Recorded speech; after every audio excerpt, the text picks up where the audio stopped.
specific age? Well, infertility is defined as if you have not been able to get pregnant for a year or after age 35 for 6 months. Our pregnancy rates in our clinic at age 35 is about 69 to 70% pregnancy rate or take-home baby rate. At age 40, we're in the range of 20% to just over 20%, but that's a significant drop. So most people come in under age 35 are able to get pregnant. But we've been very successful in our clinic, and we've able to help a lot of people. The majority of the people who come in are able to walk home with a baby.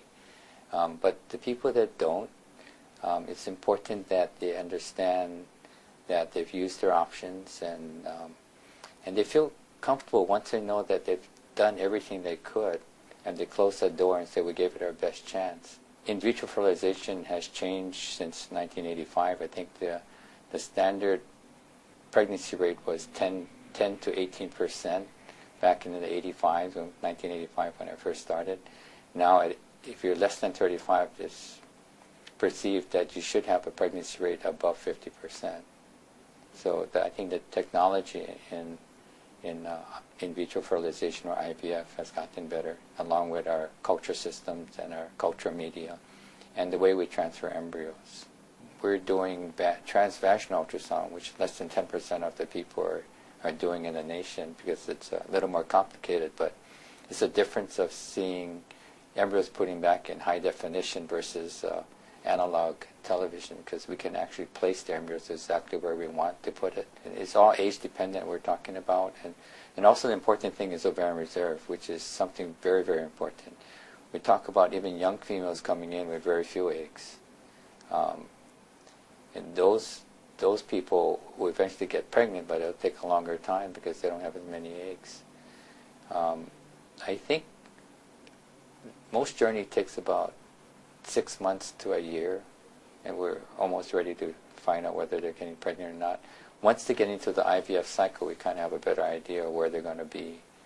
The journey doesn't start with in vitro fertilization. It starts with the beginning of basic infertility workup, history examination,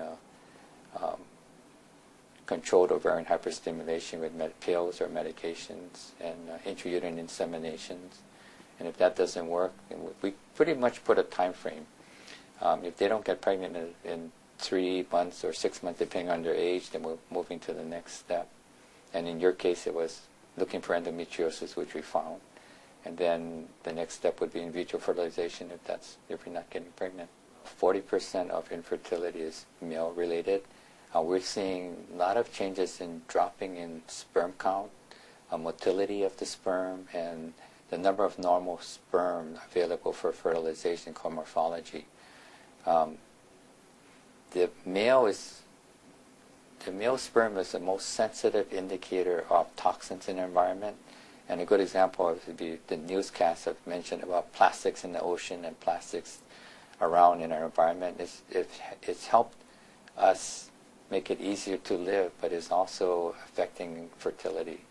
Phytoestrogens and estrogens, and the phytoestrogens in plastics and the chemicals in plastics that affect male fertility. When we see celebrities getting pregnant, there's always the misconception that they got pregnant with their own eggs, but the majority of the celebrities getting pregnant are using donor eggs, and they're eggs that are younger than 35, therefore the pregnancy rate is much higher.